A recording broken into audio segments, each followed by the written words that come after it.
Good morning, everyone, and thank you for joining me today. We're going to explore an important and impactful topic, understanding and supporting communication and learning disorders in children. Throughout this presentation, we'll discuss the challenges these children face, effective interventions that can make a real difference, and inspiring success stories that highlight the power of inclusive education. I'm excited to share this journey with you as we work together to create more supportive learning environments for all children. Children with communication and learning disorders face unique challenges that can make it difficult for them to express their needs and ideas clearly. They often struggle to focus their attention and have trouble processing language sounds and symbols, which are essential for understanding and using language effectively. These difficulties don't just impact learning. They can affect many areas of daily life, including how children perform in school and how they interact with others socially. The result can be a range of challenges that extend beyond academics. As a result, many children may experience academic failure, become frustrated, and suffer from lowered self-esteem. It's important to understand that these consequences stem from their disorders, not from a lack of intelligence. In fact, children with communication and learning disorders are just as intelligent as their peers. The key is recognizing that they require specialized support tailored to their needs in order to help them succeed and thrive. Here we have two real-life examples that really bring to light the diverse experiences of children with learning disorders. First, there's James, who is 9 years old. James has a real talent for problem-solving and art, but when it comes to reading and recognizing phonemes, he finds it quite challenging. This struggle often leads to frustration and emotional outbursts, showing just how tough it can be for him. Then there's Francine, who is 7. She shines verbally and is great with words, but math concepts and social interaction are difficult for her, which sometimes makes her feel isolated. These stories remind us that children like James and Francine have unique strengths and face specific challenges, highlighting the rich diversity and intelligence within this community. It's important to remember that while their difficulties are real, they are also manageable with the right support. Learning disabilities refer to difficulties in how people with average or above average intelligence process, remember, or communicate information. These challenges aren't about intelligence, but rather how the brain handles specific tasks. The term covers a range of issues, including communication disorders and learning disorders that affect language, reading, writing, and math skills. For a long time, these difficulties were mistaken for a lack of effort or poor teaching, which unfairly put blame on students or educators. However, recent advances in neuroscience have changed that perspective. We now understand these disabilities better and use modern approaches like the response to intervention model. This method prioritizes providing the right support for each child, focusing on their needs instead of just labeling them. Language development really starts from the moment a baby is born. From birth, infants begin forming what's called auditory maps of phonemes, which are the basic sounds of language. By around 6 months, babies have already created these mental maps of sounds, which is crucial for understanding spoken language later on. By the time they reach 1 year old, infants don't just recognize words, they start using several of them too. Their vocabulary grows quickly as they interact with their environment and learn by watching and listening to adults around them. This stage is incredibly important because it lays the groundwork for more complex language skills as they continue to grow. Essentially, these early months create the foundation for all future communication and learning abilities. Phonological awareness is all about recognizing and working with the sounds in spoken language, like breaking words down into individual sounds or blending sounds together. This skill is really important because it forms the foundation for both reading and spelling. Without it, children often face challenges when learning to read, especially if they haven't developed this awareness by the age of 7. That's why identifying difficulties early on, through activities like rhyming and blending sounds, can help us spot potential reading problems. By practicing these skills early, we can actually prevent many reading difficulties from developing later, setting children up for greater success in literacy. Now, let's look at the different types of communication disorders. First, we have language disorder. This involves difficulty in understanding or using spoken or written language. Individuals may have a limited vocabulary and struggle with forming sentences, which can impact their ability to communicate effectively. Next is speech sound disorder, where a person has trouble producing certain speech sounds correctly. These difficulties often persist beyond the age when these sounds typically develop, making speech less clear. Then, there's childhood onset fluency disorder, commonly known as stuttering. This disorder disrupts the natural flow of speech, causing repetitions of sounds, prolongations, or even blocks where the person gets stuck and can't produce sounds smoothly. Finally, social or pragmatic communication disorder refers to ongoing challenges in using language socially. This can include difficulties with taking turns in conversation, understanding nonverbal cues, or grasping implied meanings in social interactions. Each of these disorders affects communication in unique ways, and recognizing them is the first step toward effective support. Here we have Jackie, a child diagnosed with a language disorder. To understand this diagnosis better, let's look at the key criteria used. First, Jackie shows persistent difficulties in both acquiring and using language. This includes challenges with vocabulary, sentence structure, and the ability to hold a conversation or discourse. These difficulties are significant enough that Jackie's language abilities fall well below what we'd expect for their age, and this creates real limitations in daily functioning. Importantly, these issues started early in development and are not caused by other medical conditions. This combination of factors helps us differentiate a language disorder from other challenges and tailor appropriate support for Jackie. Let's talk about speech sound disorders first. These typically show up as difficulties with articulation. Some children might still mispronounce certain sounds even after the age of 4, which can affect how well others understand them. Then there's childhood onset fluency disorder, commonly known as stuttering. This involves repetitive or prolonged speech sounds, sometimes accompanied by visible physical tension when the child is speaking. When it comes to why these disorders happen, genetics definitely plays a role. Some children may inherit a predisposition to these challenges. Additionally, abnormal development in specific brain areas responsible for speech can contribute significantly to these difficulties.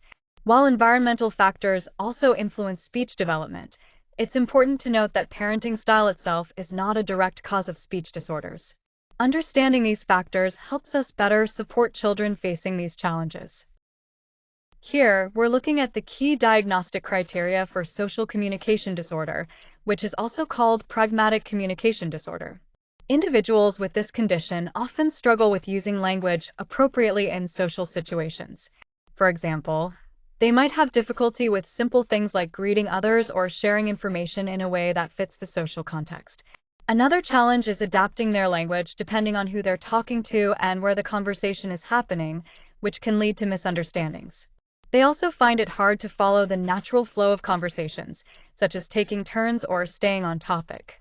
Finally, interpreting non-literal language like idioms, jokes, or implied meanings, and making inferences from what others say tends to be difficult, which can make social interactions especially confusing for them. Understanding these points helps us better support individuals navigating these challenges. Communication disorders often have a strong genetic component, with studies showing that 50 to 75% of cases have a family history.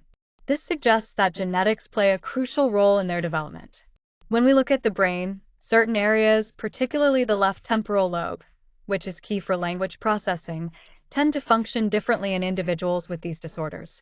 These differences affect important abilities like how the brain processes sounds over time and how it holds phonological information temporarily in memory.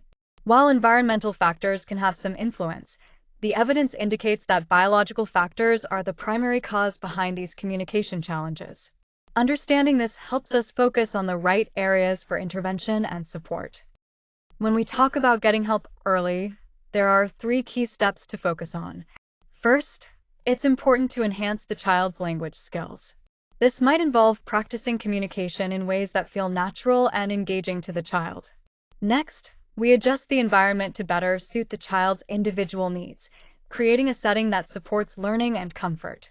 Finally, behavioral therapies play a critical role in addressing emotional and social challenges, helping the child to develop healthier interactions and coping strategies. For example, Jackie showed remarkable progress when she combined drawing with speech practice alongside behavioral management techniques. This personalized approach made a real difference in improving her expressive language and overall development. Specific learning disorder, or SLD, refers to unexpected difficulties in key academic areas like reading, writing, or math, even when a person has normal intelligence. Essentially, it means struggling with basic skills such as decoding words, spelling correctly, or understanding mathematical concepts. These challenges are persistent, lasting more than 6 months, and do not improve significantly despite targeted interventions. Because of this, SLD can seriously affect both academic performance and daily life activities. Typically, signs of SLD become noticeable during the school years when these skills are being developed and tested. Here we have two learners with very different profiles. James has impressive verbal intelligence and problem-solving abilities, which are real strengths for him. However, he faces significant challenges when it comes to reading and spelling, primarily because of underlying phonological deficits. On the other hand, Tim's verbal skills are average, but he struggles more with spatial tasks and math. He finds it hard to organize visual information and has difficulties with coordination, which impacts his learning in those areas. Understanding these distinct profiles helps us tailor support that addresses their specific needs. Dyslexia is a specific subtype of specific learning disabilities that primarily affects a child's ability to decode words. This difficulty stems from deficits in phonological processing, which means recognizing and manipulating the sounds in language can be challenging. As a result, children with dyslexia often make common reading errors such as reversing letters, omitting parts of words, or mixing up the order of letters. These struggles don't just affect reading itself. They also impact overall academic performance because difficulties with reading fluency and comprehension can make learning across subjects more challenging. The key to supporting these students lies in early identification and providing direct, systematic phonics instruction, which has been shown to significantly improve their reading skills and academic outcomes.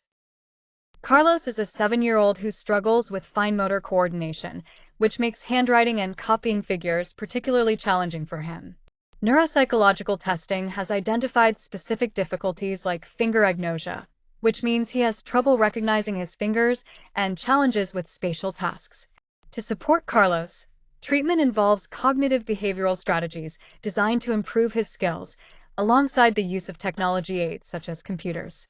These tools help him plan and organize his writing more effectively. Overall, the focus of his treatment is on gradually developing these skills through structured planning and organization techniques.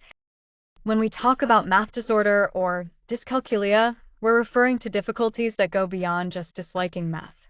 Individuals with this disorder struggle with basic number sense, remembering arithmetic facts, performing calculations, and using mathematical reasoning. One common issue is confusion with spatial and directional concepts, which often leads to typical errors in computations.